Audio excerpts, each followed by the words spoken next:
Bonjour à tous, ravi de vous retrouver pour cette nouvelle édition de Sénat 360. Voici les titres.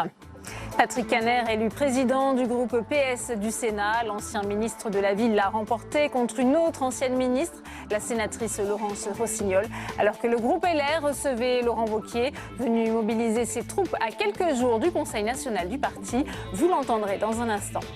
Les ordonnances en séance au Sénat. Si la majorité de droite dit approuver la philosophie du texte, la gauche s'inquiète d'une des dispositions de ce projet de loi. Les ruptures conventionnelles collectives, elles permettent de licencier sans motif économique et sont déjà plébiscitées par les employeurs, à commencer par PSA.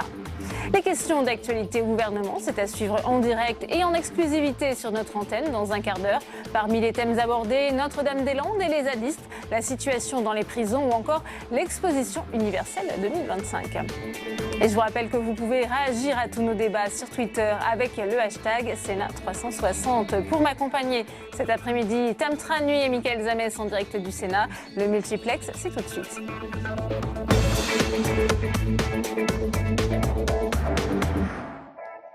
Et on va tout de suite retrouver Mickaël Zamès en direct de la salle des conférences pour une première réaction à l'actualité ce jour avec vous, Christophe Castaner. Voilà, regardez juste peut-être une image. Vous avez un nouveau président de groupe du Parti Socialiste, Patrick Kanner, qui vient d'être élu, et Christophe Castaner, et l'ancien, évidemment, président du groupe Didier Guillaume. Peut-être, Christophe Castaner, si vous acceptez de nous dire juste un petit mot, on est en direct.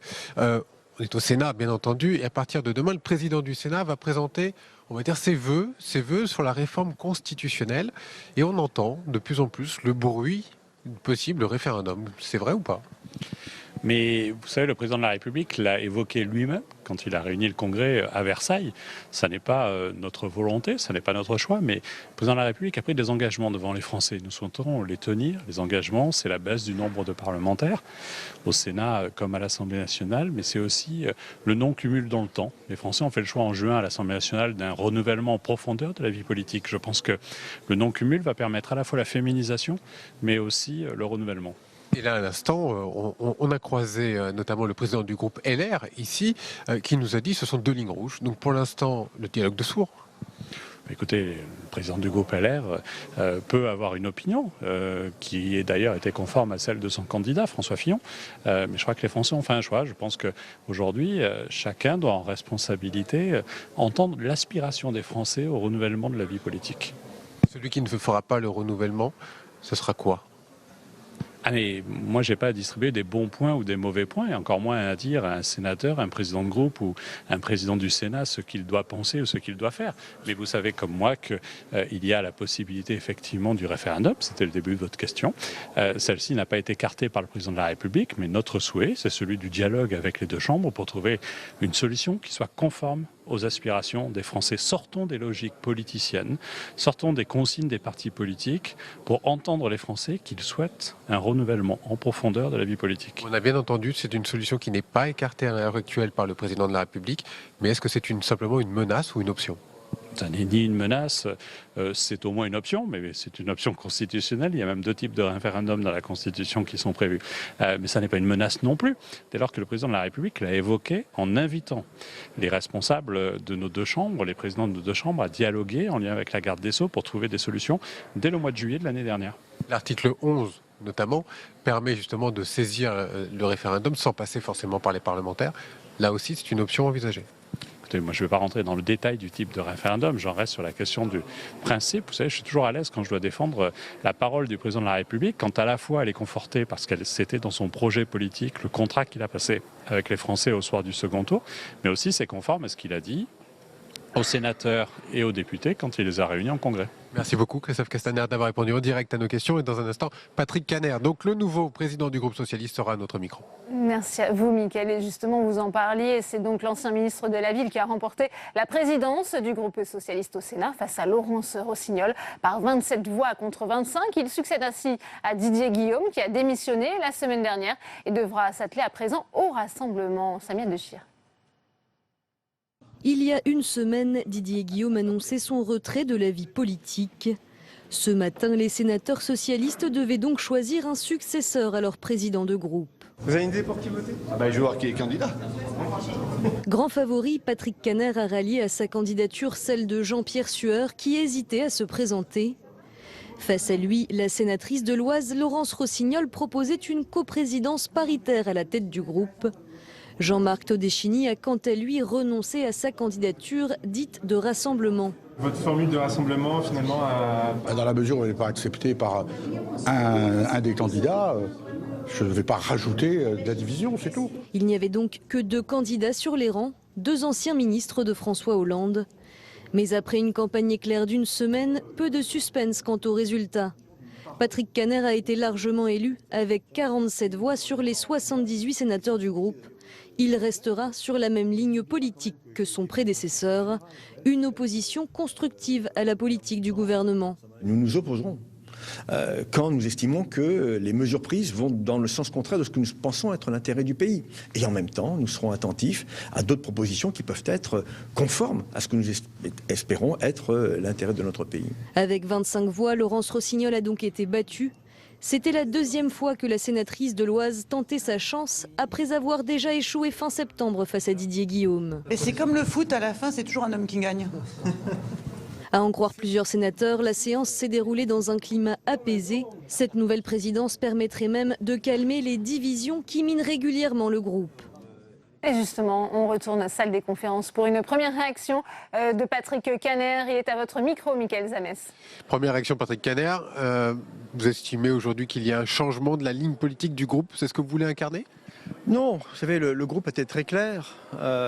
Il est dans l'opposition au Sénat face à la majorité imposante, notamment du groupe LR. Et il est dans une démarche disant au gouvernement, nous serons d'une vigilance extrême. Nous nous opposerons quand nous estimerons que les choses ne vont pas dans le bon sens. Exemple, la baisse des contrats aidés ou la mise en cause de la force des bailleurs sociaux dans notre pays, ou un régime fiscal qui quand même privilégie un certain nombre de privilégiés, justement, sur le plan financier.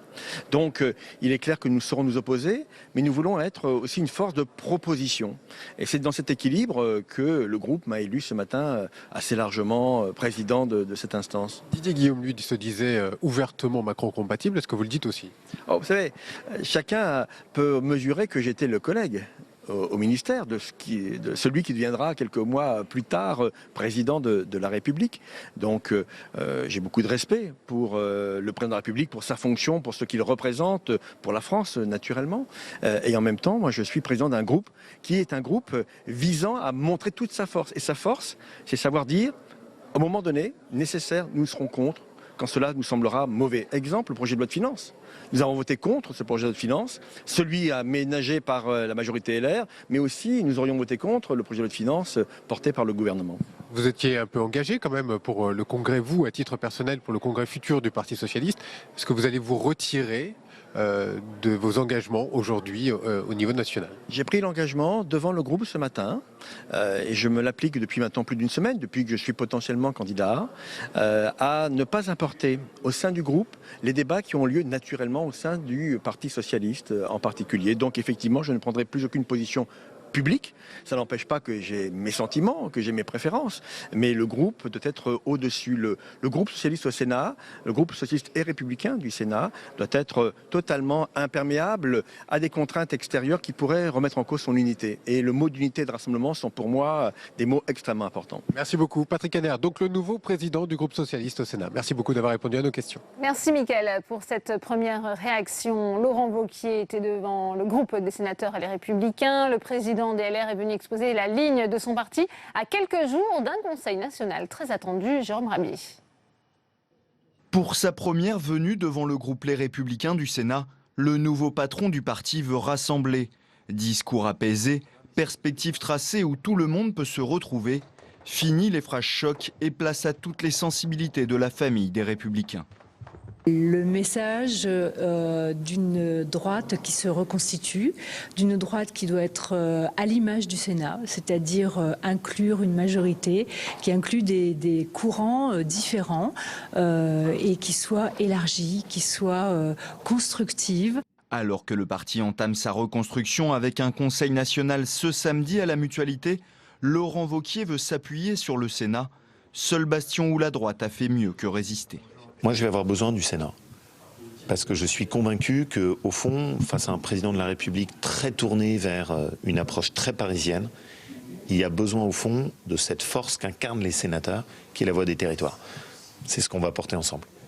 Laurent Wauquiez, qui multiplie les mains tendues à toutes les sensibilités, a choisi Jean Leonetti, une figure très centriste du parti, pour présider le Conseil national. Une démarche à poursuivre pour Bruno Retailleau, qui vante l'exemple sénatorial pour la droite. Dans notre groupe, finalement, on a eu la victoire des sénatoriales, mais on a eu une autre victoire, c'est de garder, malgré nos différences de sensibilité, notre diversité, de garder notre unité, qu'en quelque sorte, le groupe était peut-être une sorte d'avant-garde par rapport à la famille politique.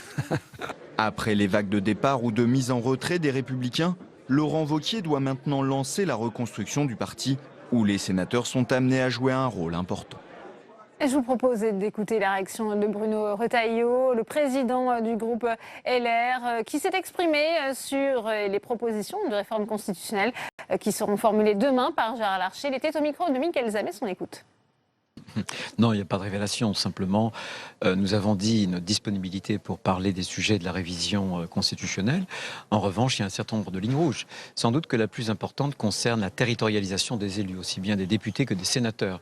Si on a moins de sénateurs, moins de députés, on souhaite que le cadre départemental reste la circonscription pour les sénateurs, pas question, par exemple, d'inventer des circonscriptions régionales qui feraient qu'on déterritorialiserait les sénateurs et qu'à terme, le Sénat, d'ailleurs, disparaîtrait. Donc l'idée, c'est que on peut tout à fait travailler, envisager sur une mesure de baisse des parlementaires, à la condition que ce ne soit pas la France périphérique qui en fasse les frais, à condition que ce ne soit pas les territoires qui sont les moins peuplés, qui soient les moins représentés au bout du bout. Le cumul dans le temps, c'est aussi une ligne rouge.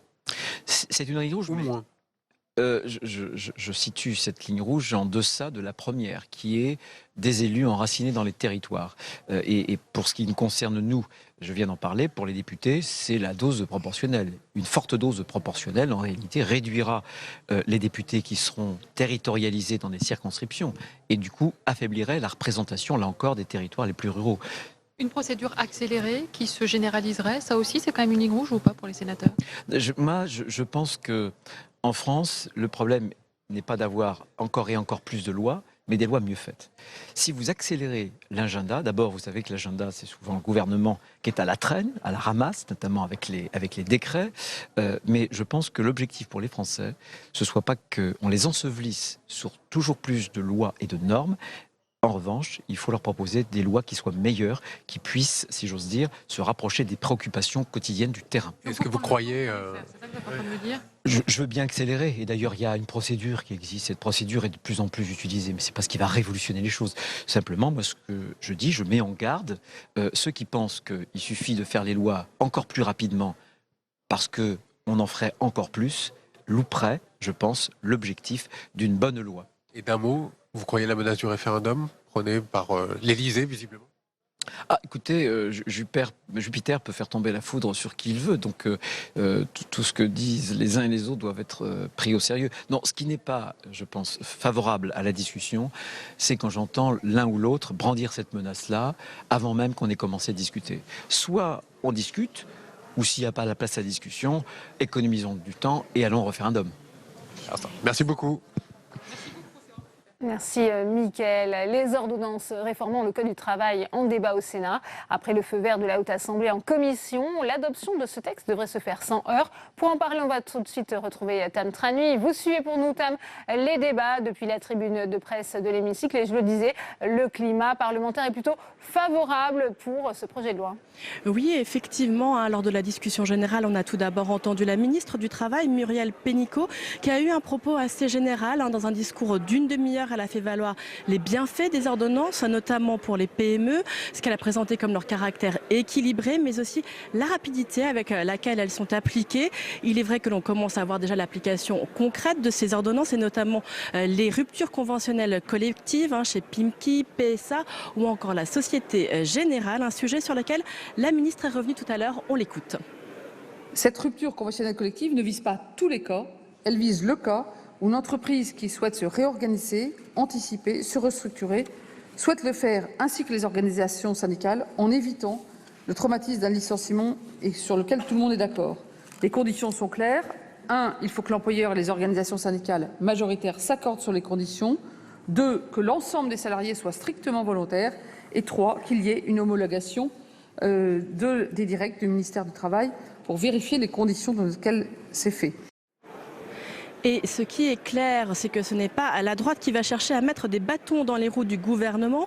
Si le Sénat va chercher à faire des retouches, à imprimer sa marque, elle salue la démarche du gouvernement. C'est d'ailleurs ce qu'a dit tout à l'heure le rapporteur Alain Milon. Lui aussi s'est exprimé en disant que c'était la réforme la plus importante de ces 30 dernières années. Et donc seule la gauche de l'hémicycle va réellement s'opposer à ce texte. D'ailleurs, tout à l'heure, c'était les communistes qui présentaient une motion pour rejeter directement le texte. Une motion qui a été rejeté sans surprise et les débats vont donc se poursuivre jusqu'à jeudi.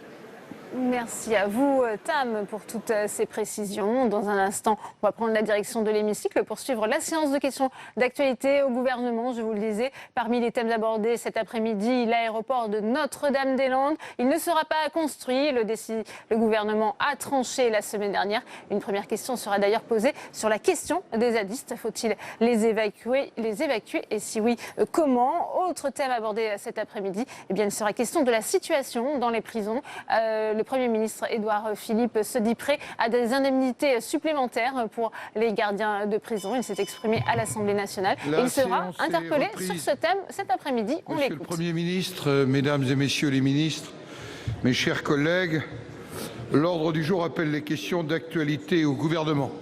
Je voudrais, avant de les commencer, féliciter Monsieur Patrick Kanner, élu ce matin président du groupe socialiste et républicain.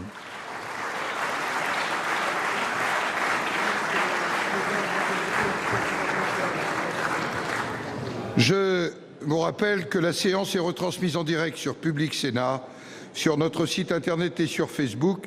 Et chacun aura à cœur de se respecter les uns les autres et de respecter son temps de parole. La parole est au président Jean-Claude Requier pour le groupe du Rassemblement démocratique et social européen. Vous avez la parole, Monsieur le Président. Merci, Monsieur le Président. Ma question s'adresse à Monsieur le Premier ministre. Monsieur le Premier ministre, vous avez annoncé la semaine dernière votre décision d'abandonner le projet de construction de l'aéroport de Notre-Dame-des-Landes. Vous avez mis fin à de longues années de fuite en arrière des exécutifs qui vous ont précédés. Il est temps que la voix de l'État retrouve sa crédibilité. En cela, notre groupe, dans toute la diversité de ses expressions, salue votre décision. Désormais, va s'ouvrir la phase de l'évacuation de la ZAD qui regroupe, je le rappelle, des occupants sans droit ni titre. Vous avez ainsi choisi une double approche en fixant au printemps prochain le dernier délai d'évacuation des lieux tout en exigeant le déblocage immédiat des routes. Pour notre groupe, il n'est pas acceptable que des expressions minoritaires bloquent tout projet au mépris des processus démocratiques. C'est pourquoi nous attendons des précisions sur le calendrier que vous mettrez en œuvre. Mais une question plus large se pose, celle de l'intangibilité de l'ordre républicain dans les autres ZAD, où l'on estime une cinquantaine placés sous la surveillance des services de renseignement. Nous faisons nôtre les mots du président de la République lorsqu'il a dit « Je ne veux plus voir ce genre de ZAD en France ». Monsieur le Premier ministre, mon interrogation est donc très simple. Quelles mesures comptez-vous prendre pour assurer le maintien de l'ordre républicain et faire respecter l'autorité de l'État en mettant fin à ces zones de non-droit? Pour vous répondre, la parole est à Monsieur le Premier ministre. Vous avez la parole. Monsieur le Président, Mesdames et Messieurs les sénateurs, Monsieur le Président, il y a une double question, si j'ose dire, dans votre question. La question du calendrier que nous nous sommes fixés après que j'ai pris la décision que vous avez vous-même évoquée. C'est en réalité d'ailleurs une double décision qui a été prise la semaine dernière. La première consistant à mettre un terme au projet d'aéroport de Notre-Dame-des-Landes en constatant que les circonstances qui auraient pu permettre sa construction n'étaient pas réunies. Et la deuxième décision de revenir à la légalité dans cette zone qui fut longtemps une zone d'aménagement différé, puis une zone à défendre, puis une zone d'autonomie définitive pour certains. Le retour de la légalité dans cette zone doit se faire en deux temps. D'abord, vous l'avez évoqué, la libération des axes routiers qui traversent la zone. Elle sera effective avant la fin de la semaine. Ensuite, le départ de ceux qui, depuis fort longtemps, Monsieur le Président, vous le savez, occupent sans titre des terrains qui ne leur appartiennent pas. Le respect de la loi exige que nous attendions la fin de la trêve hivernale pour pouvoir procéder, le cas échéant, à l'expulsion de ceux qui occupent sans titre ces terrains. Il se trouve, Monsieur le Président, qu'au cours de la législature précédente, les conditions dans lesquelles certains occupants peuvent être regardés comme résidents et donc bénéficient de la trêve hivernale ont été étendues. Je le constate, c'est la loi. Je le constate, c'est la loi. Mais il est clair donc qu'à l'expiration de la trêve hivernale, il faudra que ceux qui sont des occupants sans titre aient libéré les lieux. Sinon, il faudra les expulser conformément à la loi. La vocation agricole des terrains étant affichée, les propriétaires qui avaient été expropriés pourront, dans le cadre légal, redevenir, s'ils le souhaitent, propriétaires des terrains. Les autres auront vocation à acheter des terrains. En tout cas, tout ça se passera dans un cadre légal qui ne supporte pas l'idée que des occupants sans titre puissent y demeurer. La deuxième partie de votre question, Monsieur le Président, a trait au futur, aux autres lieux, aux autres projets qui pourraient être contrariés, dont la réalisation pourrait être contrariée par la présence de ceux qui s'opposent parfois de bonne foi à tel ou tel projet d'infrastructure, mais d'un très grand nombre aussi de gens pour qui l'opposition à tel ou tel projet n'est pas véritablement l'opposition à tel ou tel projet, mais bien une opposition frontale, parfois violente, à une façon de prendre des décisions et à ce que peut représenter l'État. Et pour que nous puissions faire prévaloir ce à quoi nous sommes tous attachés, il faut que nous évitions de nous trouver dans la situation dans laquelle le gouvernement, et d'une certaine façon le pays, se trouvait à Notre-Dame-des-Landes. C'est-à-dire qu'il faut éviter l'enracinement, l'occupation durable de terrains, parfois même la préparation physique des terrains pour créer le maximum de troubles à l'ordre public. Ce qui veut dire qu'il faut agir tôt, et c'est exactement le sens de la remarque que vous avez citée du président de la République. C'est au fond un art d'exécution. Nous devons faire en sorte de réagir suffisamment tôt pour que jamais nous nous trouvions à nouveau dans une situation où la division est telle que le projet ne peut plus avancer. Voilà en tout cas, Monsieur le Président, ce qui est devant nous. Ce sera une tâche difficile et nous sommes déterminés à la remplir. Merci. Monsieur le Président. Oui, Monsieur le Premier ministre, pour restaurer l'autorité de l'État, nous serons toujours derrière vous.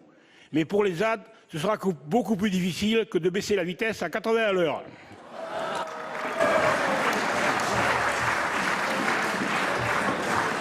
La parole est maintenant à notre collègue Pierre-Yves Collombat pour le groupe communiste, républicain, citoyen, écologiste. Pour 2 minutes, vous avez la parole, mon cher collègue. Merci, Monsieur le Président. Les hauts fonctionnaires se sont constitués en caste. Il n'est pas acceptable qu'ils continuent à jouir de protections hors du temps. Ainsi parlait le révolutionnaire Emmanuel Macron lors de sa campagne élyséenne. Parmi les privilèges de cette caste, la possibilité d'aller-retour lucratif entre public et privé, de très hauts revenus protégés du regard des contribuables qui les paient. Ma question est simple. Quand le gouvernement envisage-t-il d'y mettre fin, en commençant par la publication des montants des salaires de quelques 600 hauts fonctionnaires recevant annuellement plus de 150 000 € net, soit le montant de l'indemnité du président de la République?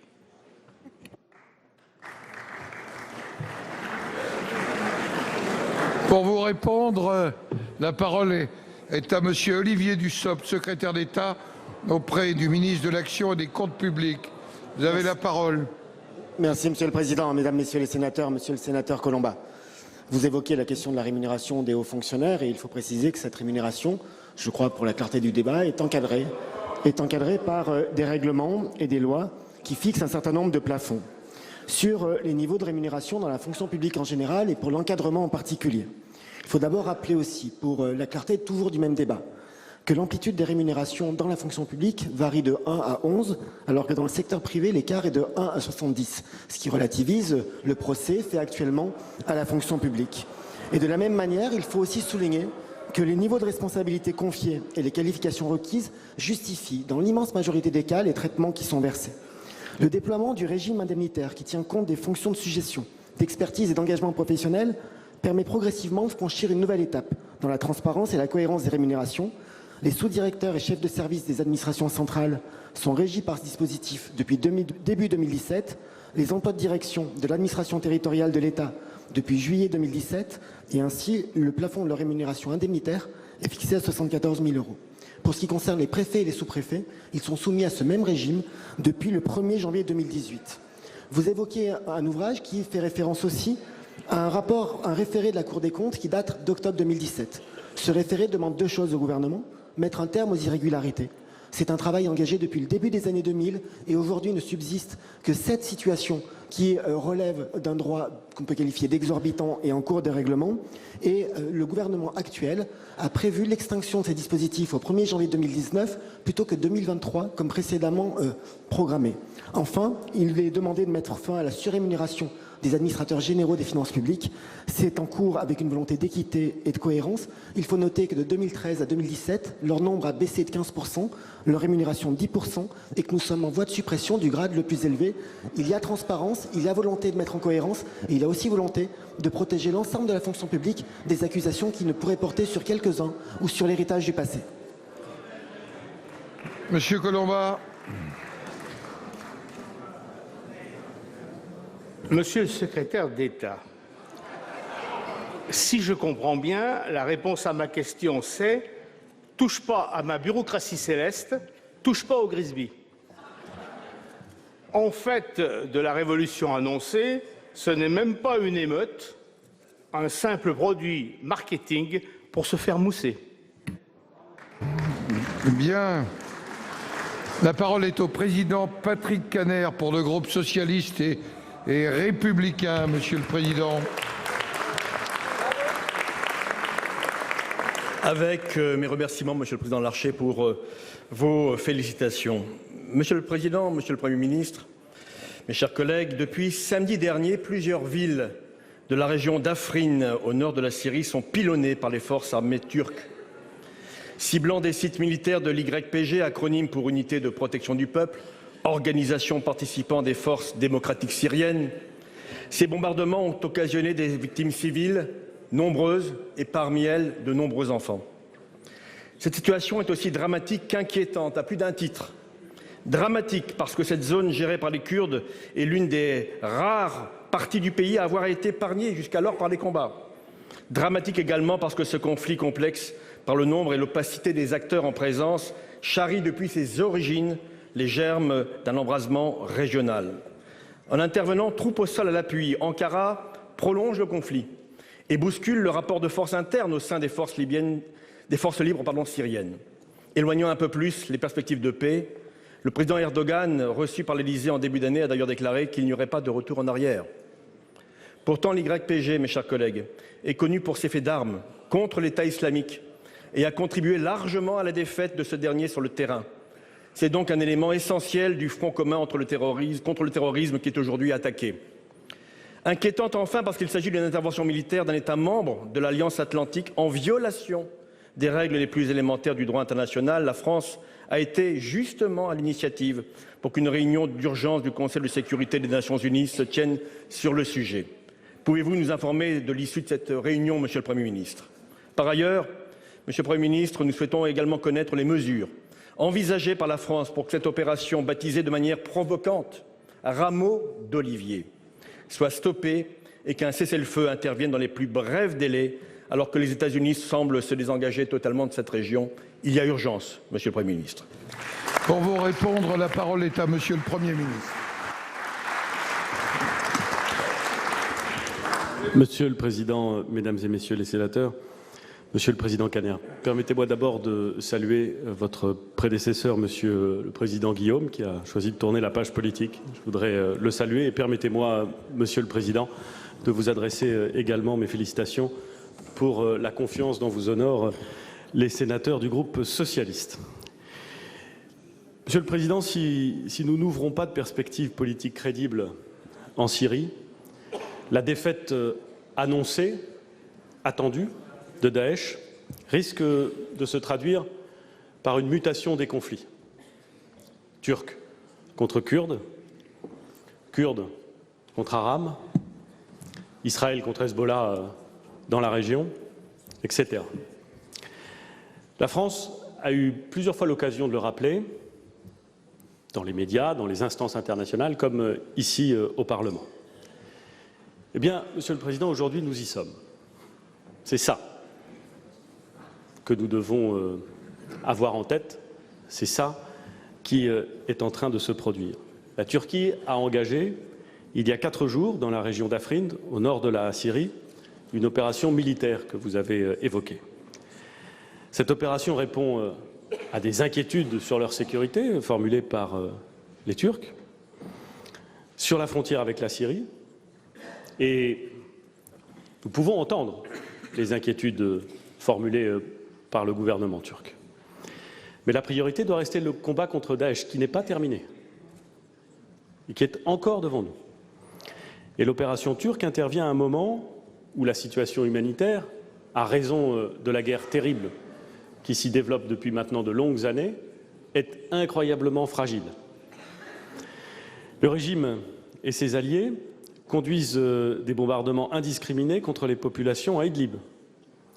400 000 civils sont assiégés dans l'enclave de la Ghouta, près de Damas. À notre demande, le Conseil de sécurité s'est saisi hier de cette situation. Nous avons donc appelé la Turquie à la retenue. Mais la seule hypothèse, la seule solution difficile à atteindre, la seule piste que nous devons suivre, c'est celle de la solution politique durable qui garantit le retour le plus rapidement possible à une forme de stabilité en Syrie. Cette stabilité est une garantie pour les populations qui vivent en Syrie et c'est une garantie pour les voisins de la Syrie. Ce ne sera pas facile. La diplomatie française y prendra sa part en disant aux autres interlocuteurs et à ses partenaires, toujours, systématiquement et dans la clarté, notre position. Merci. La parole est maintenant à notre collègue Dany Wattebled pour le groupe Les Indépendants. Vous avez la parole. Monsieur le Président, chers collègues, ma question s'adresse à Monsieur le ministre d'État, chargé de la transition écologique et solidaire.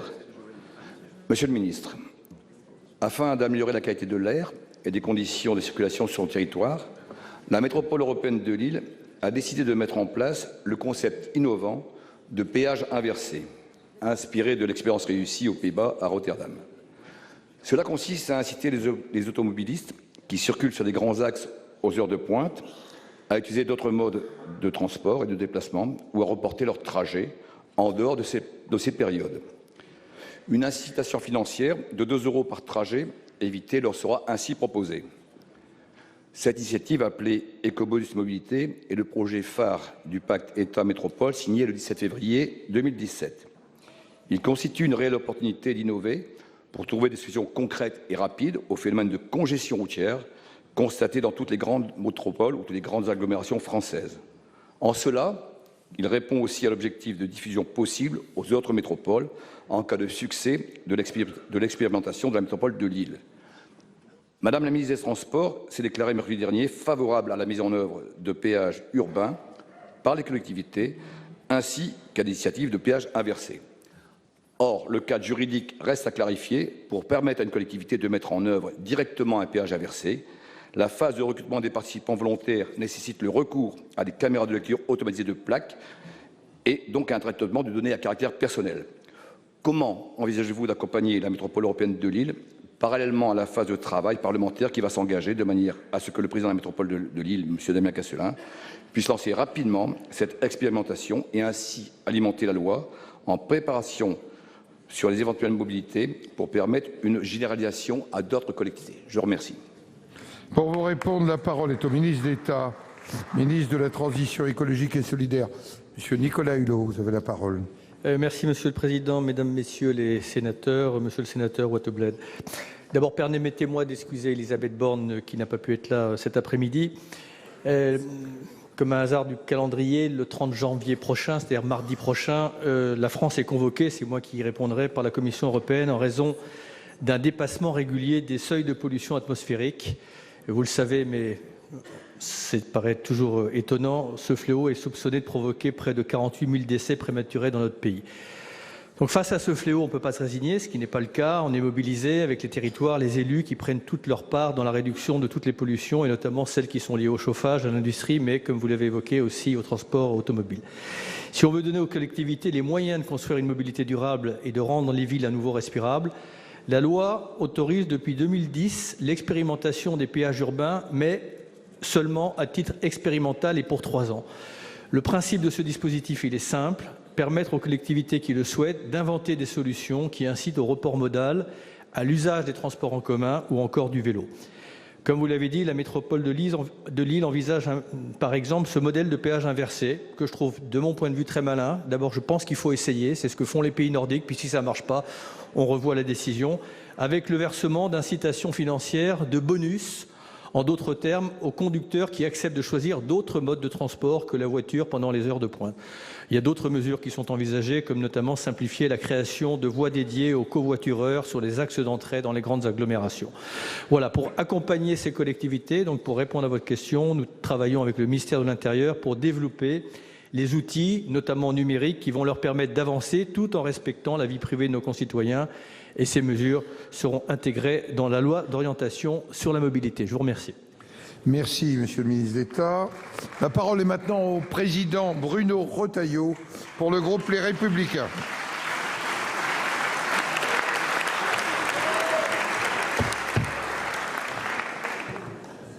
Merci, Monsieur le Président. Monsieur le Premier ministre, la réponse que vous avez faite au président Jean-Claude Requier ne nous a pas convaincus.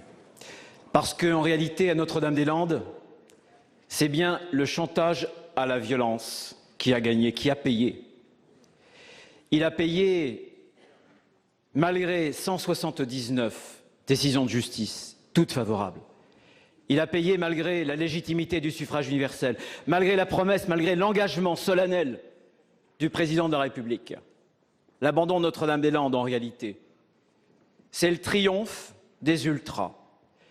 Le triomphe des zadistes, et il suffisait, pour s'en convaincre, de regarder la télévision et les images de la télévision. Vous pouvez d'ailleurs demander à votre secrétaire, votre ministre d'État, Nicolas Hulot, lorsqu'il était venu dans cette ZAD, il en était ressorti avec des épluchures sur la chevelure. Vous savez, Monsieur le ministre, Monsieur le Premier ministre, c'est un terrible message. C'est un terrible message vis-à-vis de l'autorité de l'État, vis-à-vis de tous les élus de la République aussi, qui s'échinent au quotidien à prendre des décisions difficiles et qui savent désormais qu'une minorité agissante peut bloquer un projet d'intérêt général.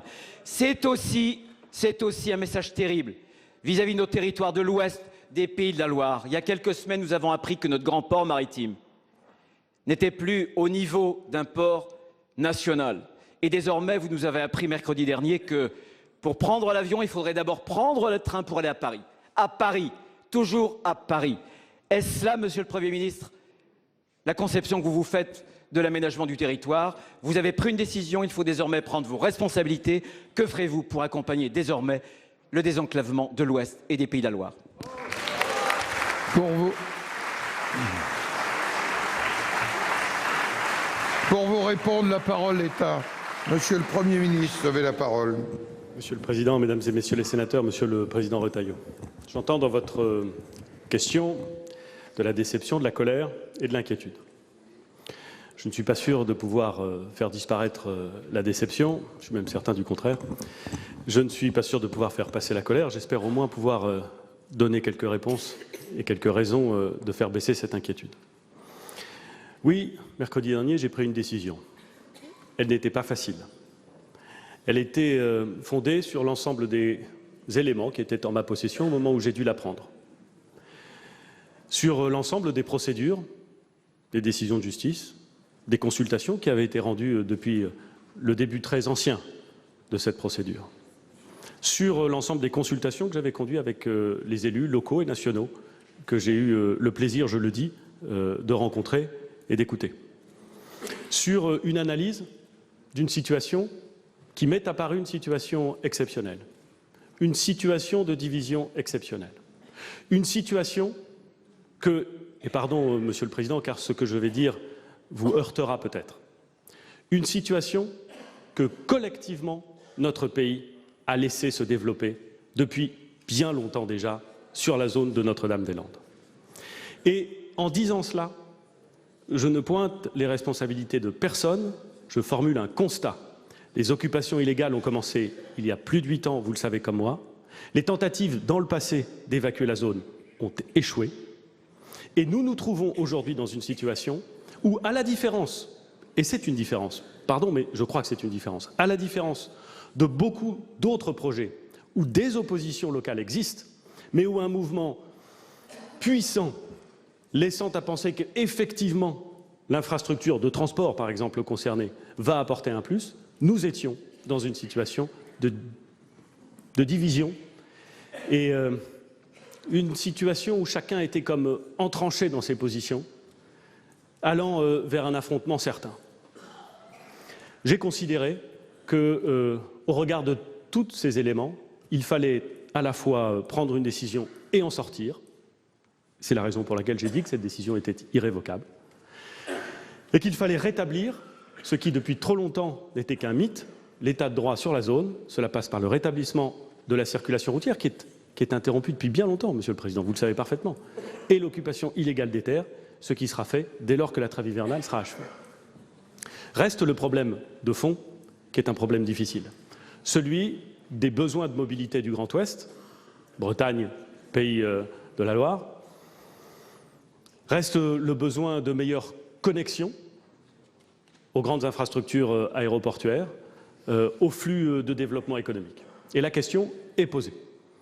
J'ai indiqué que, pour y répondre, nous consulterions rapidement, une fois le temps de la déception et de la colère passé, ou en tout cas une fois le temps de la décision que nous avons prise intégrée, nous consulterions l'ensemble des acteurs décisifs de ces questions de mobilité du Grand Ouest. Et Madame la ministre des Transports se rendra vendredi et samedi à Rennes, à Nantes, rencontrer les élus qui voudront bien la rencontrer pour étudier avec eux ce qui est possible de faire à court terme, à moyen terme et à long terme. J'ai indiqué un certain nombre de pistes sur le court terme. C'est notamment le réaménagement, le plus rapidement possible, des infrastructures de Nantes Atlantique. On peut le faire en 2 temps. Le premier temps, c'est la construction d'un nouvel aérogare et l'aménagement de nouveaux taxiways. Ça se passe sur l'emprise de l'aéroport, il n'y a pas d'expropriation à faire, il y a un permis de construire, une négociation avec l'opérateur et ensuite une construction. Ça peut se faire à court terme, sans gêner l'exploitation de l'aéroport existant, non pas à long terme, mais après cette première étape, se posera la question de l'allongement de la piste existante, qui présente des avantages, celui de réduire les nuisances sonores à Nantes, mais qui présente des inconvénients, celui d'augmenter peut-être les nuisances sonores, de même de façon certaine, sur les communes qui se trouvent en bout de piste, au sud, je pense notamment à Saint-Aignan-de-Grandlieu. Il faudra voir dans quelle mesure les propriétaires des infrastructures existantes, à Rennes, à Nantes, à Lorient, dans le Grand Ouest, pourront mettre en réseau leurs équipements et les développer. Et, Monsieur le Président, ces questions-là ont pu par le passé être posées, mais elles ont toujours été analysées avec l'idée que Notre-Dame-des-Landes se ferait. Je pressens que la discussion que nous aurons avec les élus locaux, avec les opérateurs, nous permettra de dessiner des solutions d'investissement permettant d'améliorer la desserte aérienne. S'agissant de la desserte ferroviaire, il faudra voir dans quelles conditions il est possible de rejoindre les grandes plateformes aéroportuaires, Parce que, Monsieur le Président, je prends le monde tel qu'il est. Aujourd'hui, en France, les grandes plateformes aéroportuaires susceptibles de développer des vols long courriers internationaux, c'est Paris et Nice. Je ne dis pas que cela condamne les autres, mais je constate qu'à Lyon, qui n'est pas une petite agglomération, et qui n'est pas une agglomération qui manquerait de dynamisme, et qui est une agglomération qui se trouve à 2 heures de Paris par le TGV, l'aéroport a une fonction qui est une fonction nationale, européenne, mais qui n'est pas une grande plateforme internationale de dimension étant susceptible d'être compétitive sur le plan international. Il faudra donc répondre point par point à ces questions de mobilité. C'est un travail indispensable. Nous y sommes prêts. Ce sera difficile. Mais nous n'avons pas d'autre choix. Et je le dis très tranquillement, très sereinement, très sincèrement, nous n'avons pas d'autre choix pour améliorer les questions de mobilité dans le Grand Ouest. Je suis prêt à ce travail. Monsieur Retailleau, quelques secondes. Si, monsieur le Premier ministre, vous aviez un autre choix. Vous aviez le choix non pas de la facilité, mais du courage. Je voulais le dire ici aujourd'hui. L'abandon de Notre-Dame-des-Landes, c'est la victoire d'une violence physique. C'est aussi la victoire d'une violence symbolique, celle faite au pacte civique qui lie les Français entre eux et qui repose sur le droit et sur le vote. Merci. La parole est maintenant à notre collègue Nadia Sollogoub pour le groupe de l'Union centriste. Oula. Madame la ministre, le président de la République a manifesté hier au travers de son déplacement chez Toyota et à Versailles autour de 140 patrons de grandes entreprises sa volonté de défendre l'attractivité de la France et de soutenir l'industrie française. Il va de soi que le patrimoine historique industriel présent sur notre territoire doit bénéficier du même soutien. C'est pourquoi, Madame la Ministre, je me permets de vous interroger sur l'avenir du groupe Vallourec. En 2016, le gouvernement avait participé à une recapitalisation de ce groupe à hauteur de plus de 500 millions d'euros par l'intermédiaire de la BPI, en contrepartie de l'engagement pris auprès de M. Macron, alors ministre de l'économie, de ne fermer aucun site de production. Cet engagement n'était que verbal. On me dit que c'est normal. Habituée que je suis au formalisme des subventions versées aux collectivités, j'ai beaucoup de mal à l'admettre. À ce jour, toute une série de sites, soit en propriété unique de Vallourec, soit en partenariat, annoncent des cessions, des restructurations ou des fermetures, bien que, paradoxalement, les indicateurs boursiers du groupe soient bons. Ces fragilités impactent des territoires entiers. À Cosne-sur-Loire, dans la Nièvre, département où je suis élue, le site de fabrication de tubes sans soudure n'est pas repris par le groupe américain Nove et 120 emplois sont menacés à très court terme. Dans le Nord, sur le site historique de Valenciennes, où Vallourec est partenaire d'Ascométal, la reprise n'attend plus pour être finalisée qu'un engagement officiel de l'État. Derrière Vallourec, ce sont des bassins d'emploi et des sous-traitants qui pourraient être fragilisés, à Montbard par exemple. Certains dossiers sont en situation d'urgence absolue. L'État est désormais l'actionnaire principal de Vallourec. Il a consenti en 2016 d'énormes efforts financiers. Madame la ministre, pouvez-vous nous confirmer la volonté forte, concrète et immédiate de l'État, d'une part de soutenir ce fleuron national qu'est l'aciérie française et d'autre part d'exiger du groupe Vallourec qu'il respecte les engagements pris il y a quelques mois? Je vous remercie. Pour vous répondre, la parole est à Madame le secrétaire d'État auprès du ministre de l'Économie et des Finances, Madame Génie Stéphane. Vous avez la parole, Madame la ministre. Merci, Monsieur le Président, Mesdames et Messieurs les sénateurs, Madame la sénatrice Nadia Sollogoub. En effet, Vallourec est un acteur industriel important sur notre territoire avec 4000 employés en France. Comme vous le savez, cette entreprise a été frappée de plein fouet par la chute abrupte des cours du pétrole il y a quelques années, qui se poursuit encore dans une moindre mesure aujourd'hui. Elle a été également frappée par les surcapacités qui se sont développées au plan mondial dans son segment. Elle a dû donc engager une restructuration profonde en 2016 qui était nécessaire pour assurer sa pérennité. Elle continue à s'ajuster à cette situation difficile avec plus récemment une décision de désengagement de son secteur de produits pour le forage pétrolier. Donc c'est l'opération que vous mentionniez et qui conduit à la cession à l'entreprise américaine Nove de son usine d'Aulnoy ou d'une partie de son usine d'Aulnoy. 2 autres sites sont impactés par cette décision, les sites de Cosne-sur-Loire et les sites de Tarbes. S'agissant de ces 2 sites, Vallourec a annoncé son intention de les mettre en vente et approche actuellement plusieurs partenaires potentiels. Je vous confirme que le gouvernement est attaché au maintien d'un avenir industriel sur ces 2 sites et a demandé à Vallourec de mettre en œuvre tous les efforts possibles. À ce titre, l'entreprise, qui avait fixé un calendrier initialement très contraint avec une échéance à fin février, s'est engagée à poursuivre avec d'éventuels repreneurs les discussions au-delà de cette échéance. Le suivi de ce dossier a été confié à Jean-Pierre Floris, délégué interministériel aux restructurations d'entreprises. Il recevra demain les élus du territoire de la Nièvre et se rendra à Tarbes en cette fin de semaine. Je vous remercie. Merci Madame la Ministre. La parole est maintenant notre collègue Antoine Karam pour le groupe La République En Marche. Monsieur le Président, Monsieur le Ministre, le 14 janvier dernier, l'ARCEP annonçait la signature d'un accord historique visant à généraliser, je cite, « une couverture mobile de qualité pour l'ensemble des Français ». L'ensemble des Français? Non, pas exactement, puisque cet accord ne concerne en réalité que la France hexagonale et la Corse. Les Outre-mer, comme souvent, ont ainsi été écartés car les opérateurs y seraient différents, auraient des fréquences différentes et seraient soumis à des obligations distinctes par territoire. Monsieur le ministre, si j'entends ces raisons, les mots ont un sens.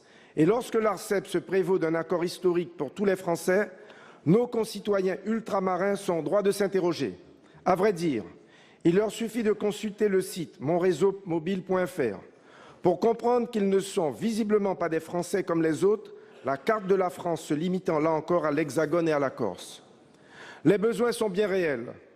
Si c'est bien de la Guyane que nos satellites de communication sont lancés, les coûts de forfait y restent très élevés et la couverture en téléphonie mobile extrêmement défaillante, en particulier dans les communes isolées sur les routes nationales.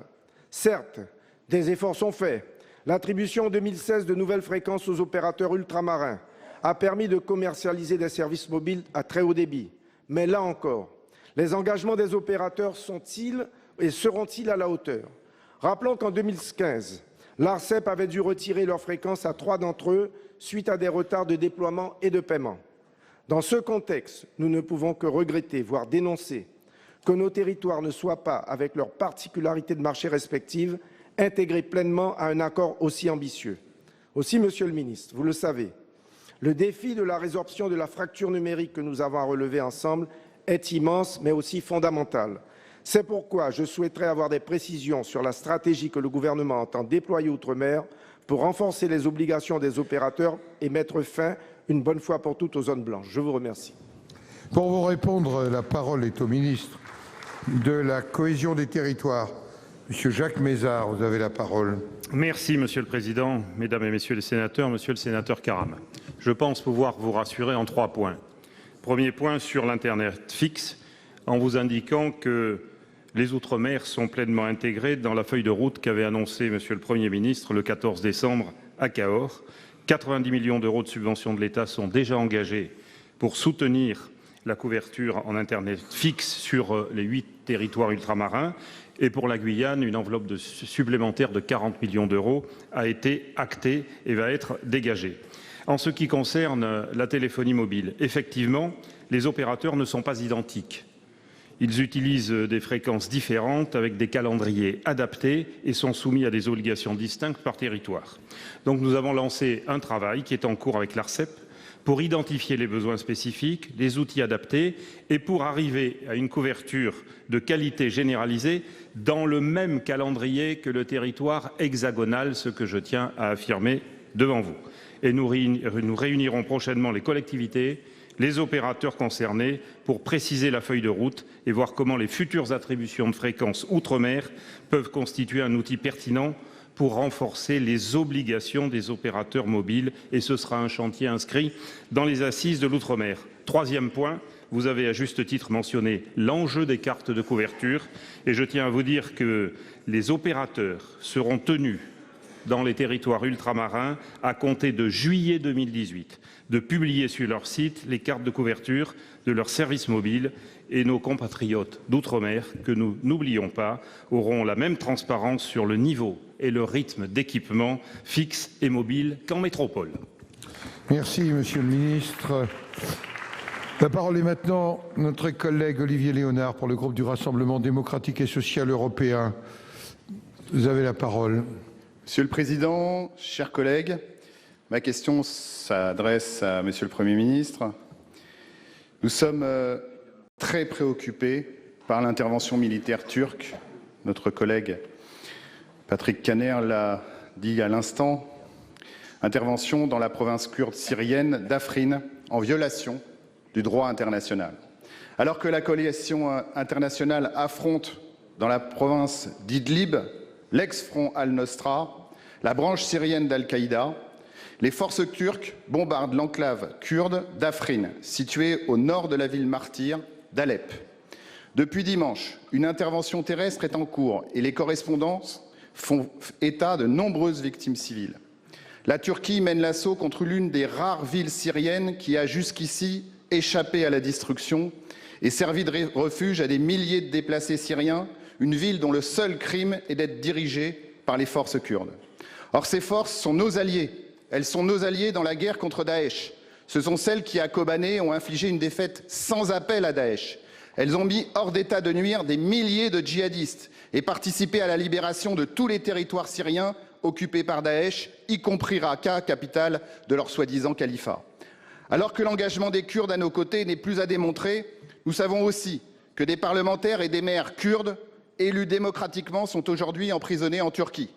Monsieur le ministre, vous avez à raison saisi le Conseil de sécurité de l'ONU qui s'est réuni à huis clos et dont aucune mesure ne semble être ressortie. Nous connaissons votre attachement à soutenir ceux qui combattent pour la liberté. Pouvez-vous nous dire, Monsieur le Premier ministre, quelle est la position de la France vis-à-vis de nos alliés kurdes? Allons-nous demander le retrait de l'armée turque et l'arrêt immédiat de l'intervention à Afrin? Peut-on considérer qu'appeler la Turquie à la retenue après une réunion du Conseil de sécurité soit suffisant au regard de la gravité de la situation sur place? Pour vous répondre, la parole est au secrétaire d'État chargé des relations avec le Parlement, Monsieur Castaner, pour 2 minutes. Merci, Monsieur le Président, Mesdames, Messieurs les sénateurs, Monsieur le sénateur Léonard. Le Premier ministre a posé, comme vous dans votre question, comme pour la première question, une photographie précise de la situation. La situation, c'est quoi? Le fait que l'éradication de Daesh, qui était un objectif fort, un engagement fort de la France, porté par le président François Hollande, voit enfin ce temps-là arriver. Mais la question qui se pose, c'est de savoir comment cette mutation peut se traduire non pas sous forme de guerre et d'opposition, et le Premier ministre en a évoqué quelques-unes, mais dans la capacité de libérer réellement ce pays. Et vous l'avez dit, la Turquie a engagé il y a 4 jours dans la région d'Afrin une opération au nord de la Syrie, une opération destinée à assurer sa propre sécurité. Ses inquiétudes étaient légitimes, elle a souhaité intervenir. Mais la priorité doit rester dans tous les cas dans le combat contre Daesh. Et ce combat n'est pas terminé. Il ne s'agit pas aujourd'hui, pour tel ou tel des pays voisins, d'organiser la préparation de la sortie de Daesh en fonction de ses propres intérêts. J'ajoute que l'opération turque intervient à un moment où la situation humanitaire est déjà très dégradée en Syrie. Et chacune et chacun ici le sait tout particulièrement.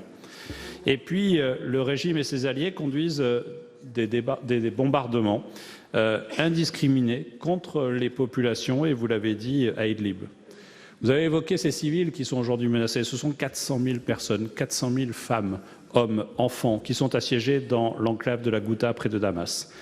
Et vous l'avez dit, à la demande de la France, le Conseil de sécurité s'est saisi hier de cette situation humanitaire. Pour des raisons de diplomatie internationale, peu de choses ont fuité, mais je voudrais, Monsieur le Sénateur, réaffirmer ici devant vous la volonté de la France d'appeler à la Turquie, mais aussi tous les partenaires, à une sortie par le haut pour qu'on ait une solution politique qui seule peut stabiliser durablement la Syrie et garantir la sécurité de tous ses voisins, mais aussi la sécurité de la Turquie. Merci. La parole À note, s'il vous plaît. La parole est à notre collègue Hugues Saury pour le groupe Les Républicains. Monsieur le Président, ma question s'adressait à Madame le garde des Sceaux, ministre de la Justice. En son absence, je m'adresse donc à Monsieur Benjamin Griveaux. Monsieur le Ministre, des incidents inacceptables ont récemment eu lieu dans des établissements pénitentiaires impliquant des détenus radicalisés. Le mouvement des surveillants de plusieurs maisons d'arrêt témoigne de l'ampleur du phénomène auquel ils ne peuvent faire face. Avec 488 personnes incarcérées pour des faits en lien avec le terrorisme, contre 390 au début de l'année 2017, et 1336 en voie de radicalisation, les personnels sont confrontés à des détenus de plus en plus dangereux. Le constat a déjà été fait que ceux incarcérés pour terrorisme renforcent leur idée djihadiste au cours de leur détention. Plus alarmant encore, près de 1400 détenus sont considérés comme étant en voie de radicalisation alors qu'ils sont entrés pour délits et crimes ou crimes de droit commun. Ces détenus savent faire preuve de ruse et de dissimulation auprès des surveillants et personnels pénitentiaires d'insertion ou de probation.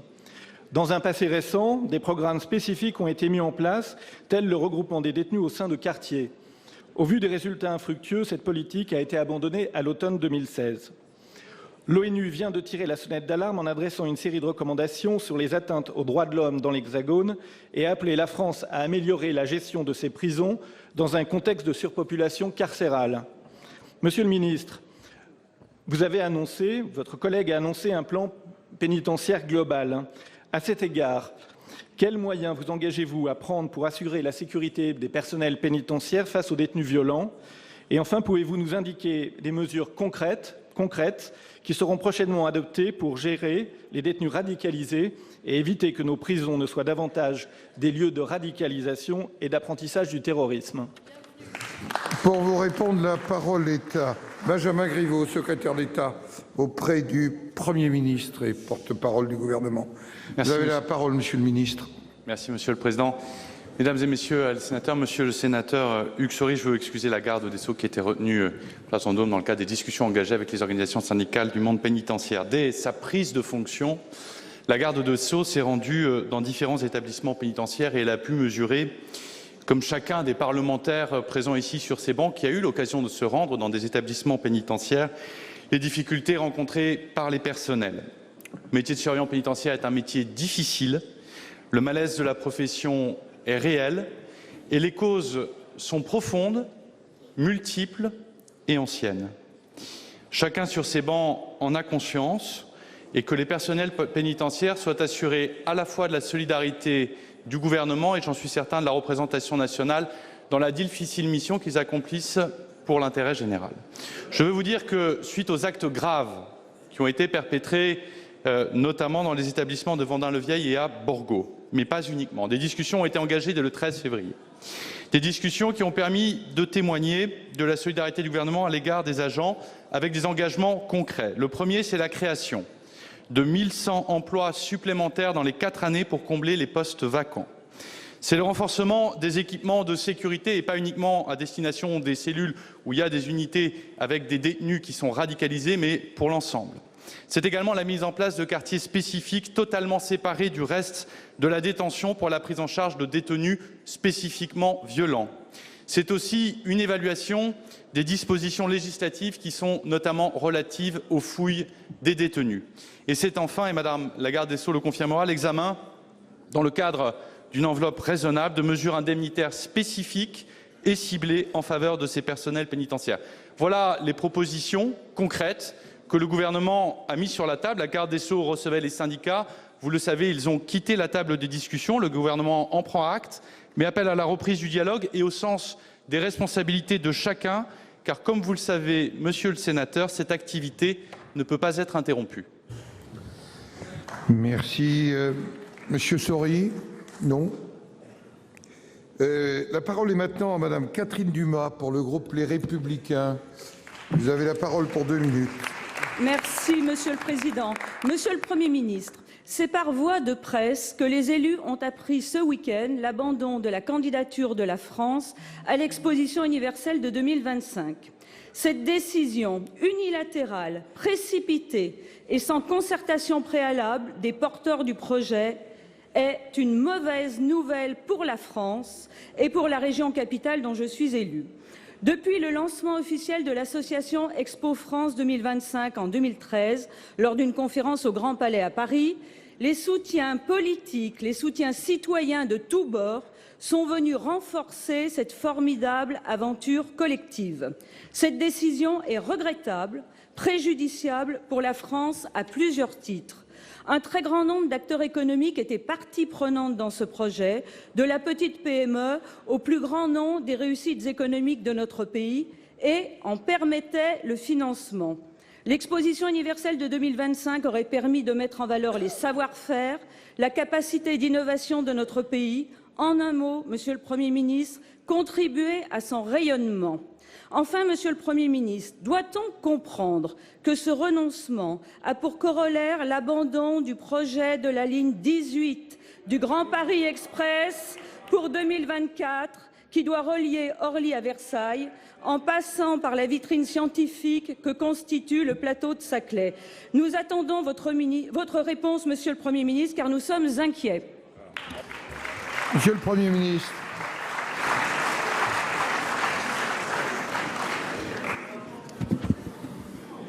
Monsieur le Président, Mesdames et Messieurs les sénateurs, Madame la sénatrice, vous m'interrogez sur le projet d'exposition universelle. Ce projet est ancien, il a été porté depuis longtemps par des équipes qui souhaitaient le faire aboutir, qui ont mis beaucoup de cœur, beaucoup d'énergie, beaucoup d'enthousiasme, et je ne méconnais pas la déception qui peut être la leur, ainsi que le travail qui a été réalisé. Il se trouve, Madame la sénatrice, que très tôt, lorsque ce gouvernement a été nommé, parce que le projet devait intervenir en 2025, parce qu'il engageait la parole de la France, et pas simplement la parole des promoteurs de ce projet, nous nous y sommes intéressés. Et nous avons dit dès le début que si le projet nous paraissait soutenable, apporter toutes les garanties relatives aux lignes principales qu'il se proposait de suivre. Je pense notamment au fait qu'il n'y aurait pas d'appel à des subventions publiques dans le cadre de ce projet. Nous le soutiendrions. Le 28 septembre dernier, Madame la sénatrice, nous avons franchi une étape supplémentaire, celle du dépôt du dossier de candidature proprement dit. Et à ce moment-là de la procédure, j'avais dit très clairement, après m'être rapproché d'un certain nombre d'acteurs élus locaux, combien l'État se gardait l'entière possibilité de ne pas donner suite à ce projet si des garanties solides n'étaient pas apportées, que ni l'État ni les collectivités territoriales n'auraient à venir abonder financièrement le projet tel qu'il était pensé. Et je l'ai dit, Madame la sénatrice, très précisément. Il y a quelques jours, les deux personnalités chargées de la mission d'analyse et de l'accompagnement du projet m'ont remis leur rapport le 18 janvier dernier. À ce rapport était jointe une note de la Direction générale du Trésor qui procédait à une analyse approfondie du modèle économique transmis fin décembre par l'association. L'ensemble est bien entendu à votre disposition. Que disait cette note? Que le modèle économique du projet comportait plusieurs faiblesses structurelles. Un équilibre économique qui reposait au moins à hauteur d'environ 300 millions d'euros sur une hypothèse de cession gratuite du foncier par l'établissement public d'aménagement Paris-Saclay. Une cession gratuite du foncier par un établissement public, ça s'appelle fondamentalement une subvention publique. Que les fréquentations présentées ne permettaient pas d'atteindre le montant des recettes avancées. Enfin, que l'association qui affirmait, qui portait, qui souhaitait même d'ailleurs que l'ensemble des partenaires privés apportent la garantie du projet, avait du mal, c'est le moins qu'on puisse dire, à garantir cet engagement, sauf à ce que l'État lui-même garantisse les éventuelles questions qui se poseraient. Autrement dit, il nous est apparu assez tôt que le projet était peut-être beau, mais qu'il n'était pas, alors que nous devions définitivement engager la parole de notre pays, suffisamment solide. Et j'en ai, Madame la sénatrice, tiré les conséquences. Parce que si nous étions dans une situation budgétaire dans laquelle nous pouvions nous dire « on verra bien », ça ira tellement mieux. Mais nous ne sommes pas dans cette situation-là, Madame la sénatrice. Nous sommes dans une situation où, depuis très longtemps, notre pays considère qu'on verra plus tard. Oh, ça n'est pas complètement, mais on verra plus tard. Eh bien, je crois que ça n'est pas raisonnable. Et c'est le sens de la décision que j'ai prise. Et ne voyez aucune autre raison que celle que je viens d'évoquer. Car vous avez voulu faire le lien, Madame la sénatrice, vous avez posé la question, et c'est parfaitement votre droit, d'un éventuel lien avec les travaux à réaliser dans le cadre du Grand Paris Express, de ce projet monumental et remarquable de définition d'un nouveau mode de transport en commun, de nouveaux modes au pluriel de transport en commun dans toute la région Île-de-France. J'observe qu'en la matière, les difficultés techniques sont considérables.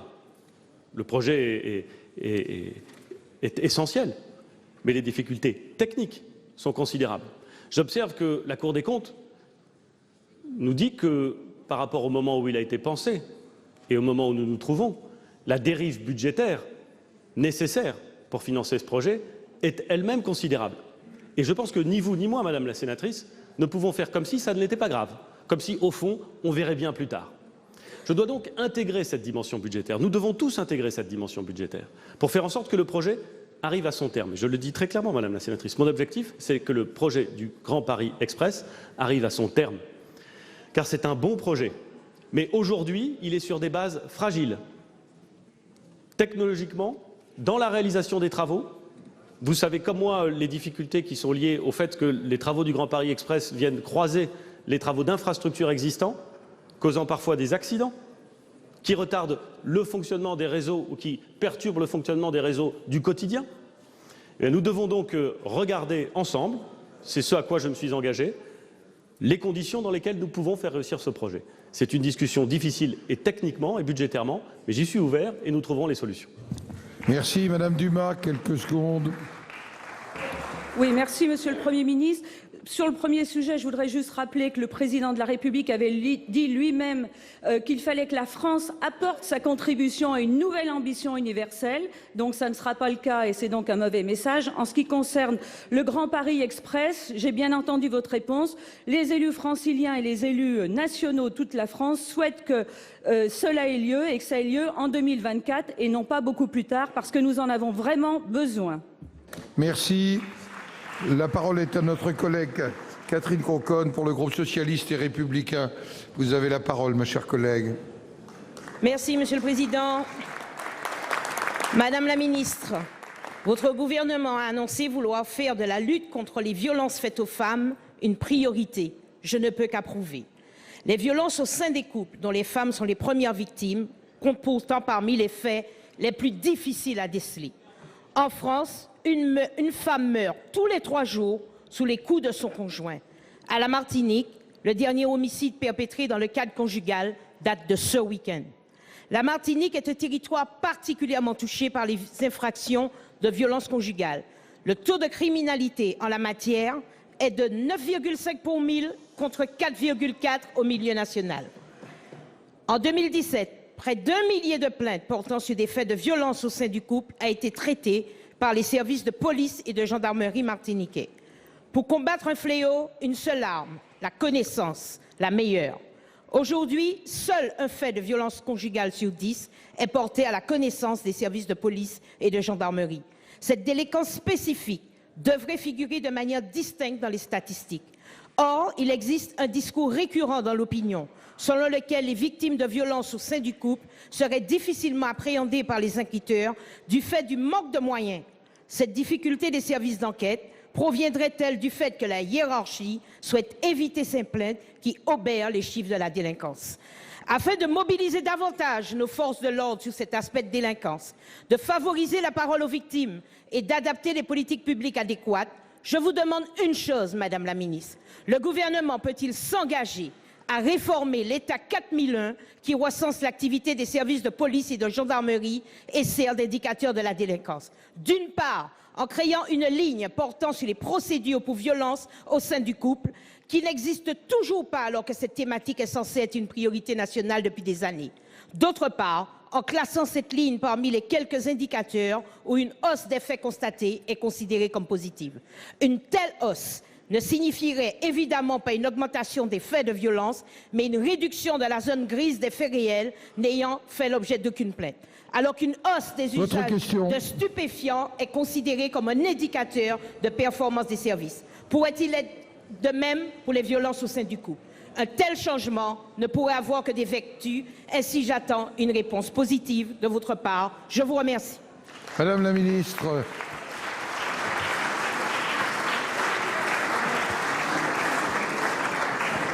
Monsieur le Président, Mesdames et Messieurs les sénateurs, Madame la sénatrice, vous venez de rappeler un événement dramatique qui s'est passé ce week-end en Martinique. Et naturellement, la lutte contre les violences faites aux femmes est une priorité absolue du gouvernement sur l'ensemble de notre territoire. Vous avez rappelé vous-même que l'amélioration des connaissances est quelque chose de très important sur les violences faites aux femmes. Et c'est la raison pour laquelle le gouvernement a engagé une grande enquête qui s'appelle « Virage d'hommes » sur les violences subies. Et bien évidemment, c'est une enquête qui donnera des résultats. Il y a 10 000 personnes, femmes et hommes, qui sont interrogées. Les premiers résultats sont attendus pour la fin de l'année 2018. Je voulais vous le préciser parce qu'il y a vraiment besoin effectivement d'une fine connaissance de tout ce qui se passe sur le territoire. D'autre part, dans son discours le 25 novembre, le président de la République a rappelé que les politiques publiques dans ce domaine devaient être adaptées aux besoins des victimes afin d'apporter les réponses les plus efficaces possibles. C'est la raison pour laquelle nous avons une réflexion aujourd'hui de l'opportunité de formaliser un observatoire de l'égalité en Martinique qui a d'ailleurs été recommandé par le CESE dans un rapport récent. Il existe aussi, bien sûr, beaucoup de partenaires associatifs. Il y a le ministère de la Justice qui a mis en place notamment une opération qui s'appelle Téléphone grave danger. Je ne sais pas si vous connaissez cette existence, mais cela se passe aussi en Martinique. La présence d'équipes territoriales aux droits des femmes dans chacun des territoires est aussi une nécessité.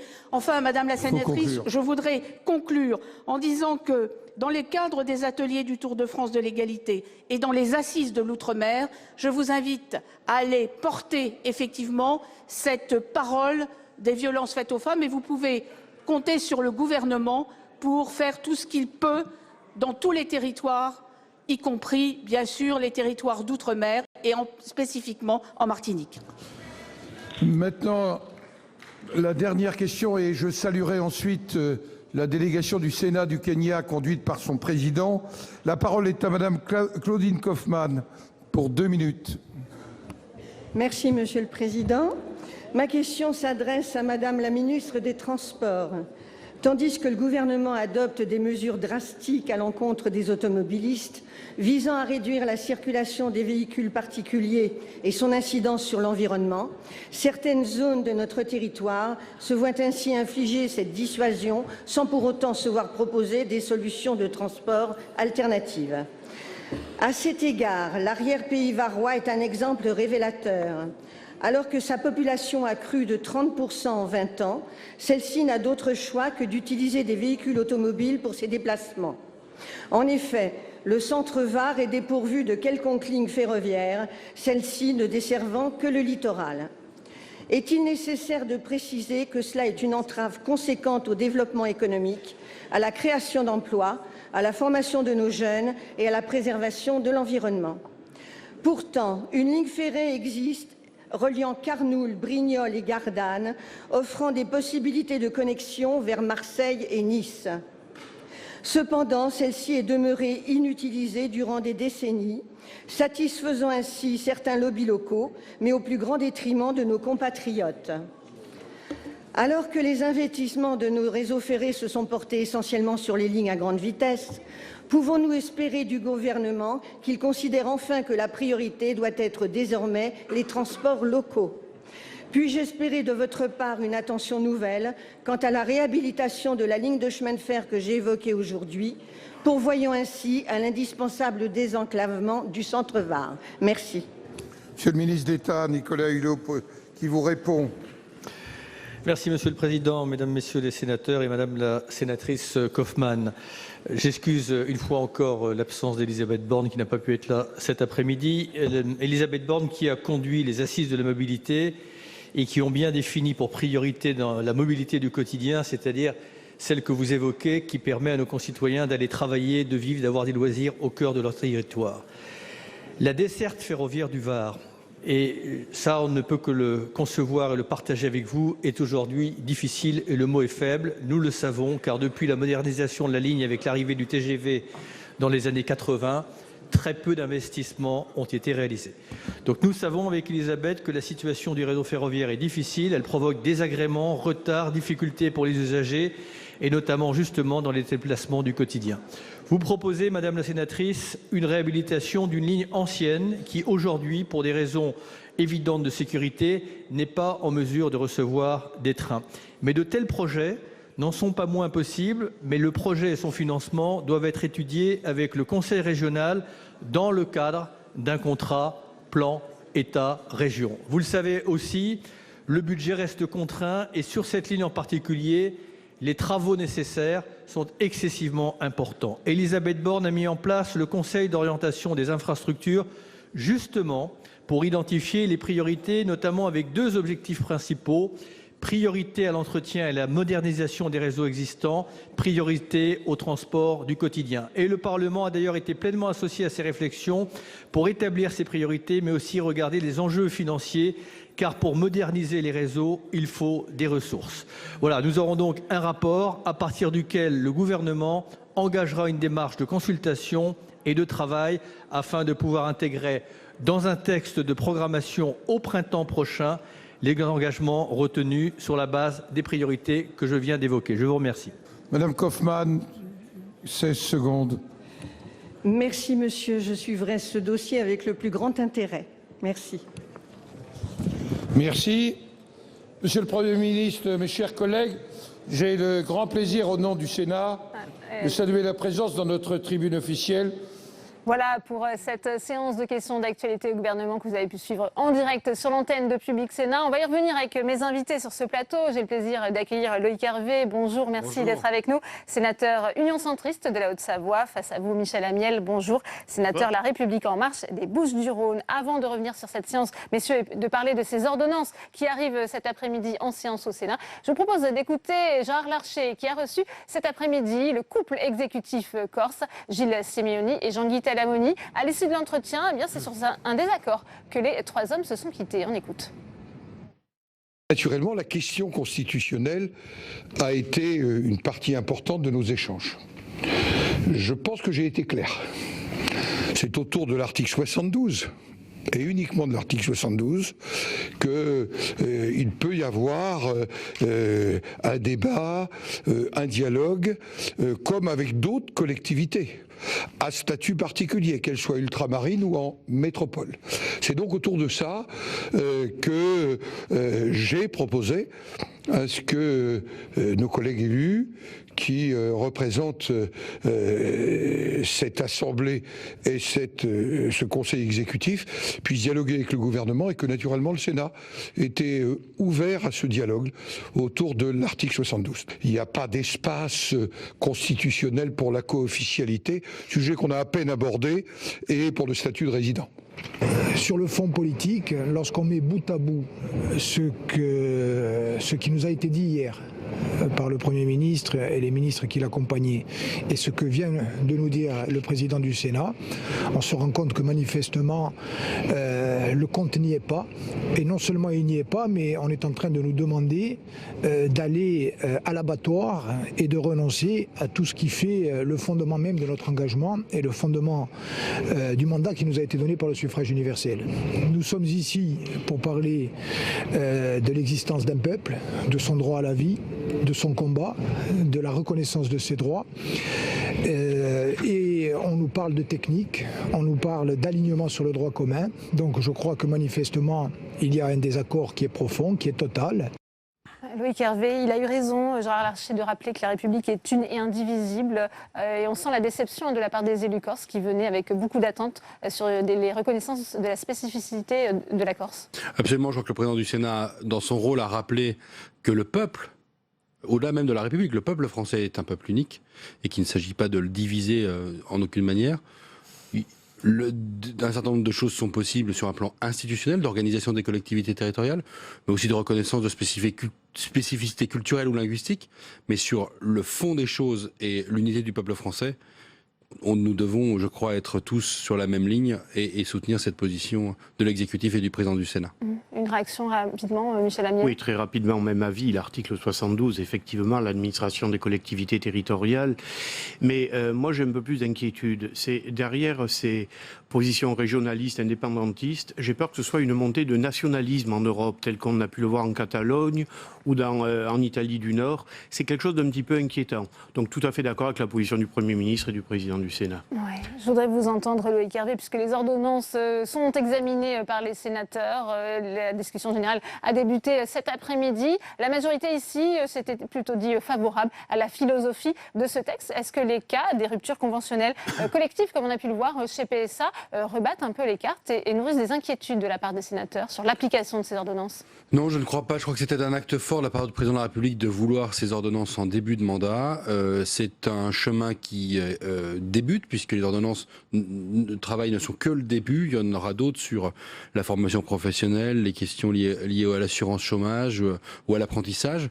Donc, à ce titre-là, la majorité sénatoriale, telle qu'elle s'est exprimée au moment de l'habilitation et maintenant dans le débat, se satisfait de ces décisions-là. Les questions des grands groupes industriels français et de ces ruptures conventionnelles, etc., inquiètent les territoires qui sont concernés par ces décisions-là, mais en aucun cas ça remet en cause le cadre général de la discussion parlementaire.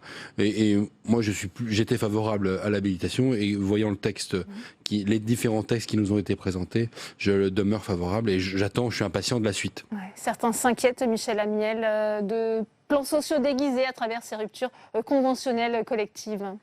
Non, je ne crois pas. Il suffit de prendre comme illustration les deux cas qui se sont présentés très récemment de ces ruptures conventionnelles collectives. PSA et Pimki, par exemple. Exactement. Bon, d'un côté, ça s'est fait, de l'autre, ça ne s'est pas fait. Il faut quand même un accord de la part de la direction, des patrons et de la part des syndicats. Alors, effectivement, que cela puisse inquiéter au niveau des territoires en termes de perte d'emploi, ça va de soi. Mais ce ne sont pas des licenciements collectifs. Je crois que le texte est extrêmement bien cadré. Il faudra un petit peu de temps pour évaluer ces ordonnances, ces textes de loi, qu'il faut le dire, assouplissent considérablement, au bon sens du mot, le fonctionnement de travail, et peut-être encore plus dans les très petites entreprises, les petites et moyennes entreprises, où c'est pour les patrons quelque chose qui était attendu depuis longtemps, il faut le dire. Ouais. Est-ce qu'il n'y aura pas de risque de discrimination à l'âge, Loïc Hervé ? Discrimination à l'âge ? Non, je ne crois pas. Il y a un élément qui est très important dans ces ordonnances, c'est l'introduction d'une forme de subsidiarité dans les choix faits dans les entreprises. Les branches restent bien à leur niveau, on les redéfinit, et puis les PME ont leur rôle. Sur les questions globales des discriminations, je crois que le cadre général des ordonnances redonne un certain nombre de garanties aux salariés. Je crois qu'on va même dans le sens inverse. Ouais. L'objectif, c'est de renforcer le dialogue social. Vous y croyez à cet objectif atteint à travers ces ordonnances ? Oui, tout à fait. S'il y a un mot qu'il faut prononcer lorsqu'on parle de ces ordonnances, c'est le mot de confiance réciproque, de confiance de la part des salariés, des syndicats, puisqu'il n'est pas question de gommer les syndicats, bien au contraire, et bien entendu des patrons. C'est peut-être sortir de ce vieux concept, pardonnez-moi, de lutte des classes qui est complètement dépassé, et je crois que cela devrait faire avancer les choses de façon considérable dans les possibilités d'embauche. Alors, comme cela a été dit, et je partage complètement ce point de vue, ces ordonnances sont le premier volet d'un triptyque qui va être complété par des textes concernant l'apprentissage, concernant la formation professionnelle, le chômage et les retraites, et le package est complet. Michel Amiel, d'en reparler. Le temps nous est compté. Merci, messieurs, d'être venus sur ce plateau. C'est la fin de cette émission. Merci à vous de l'avoir suivi. Bonne soirée à tous.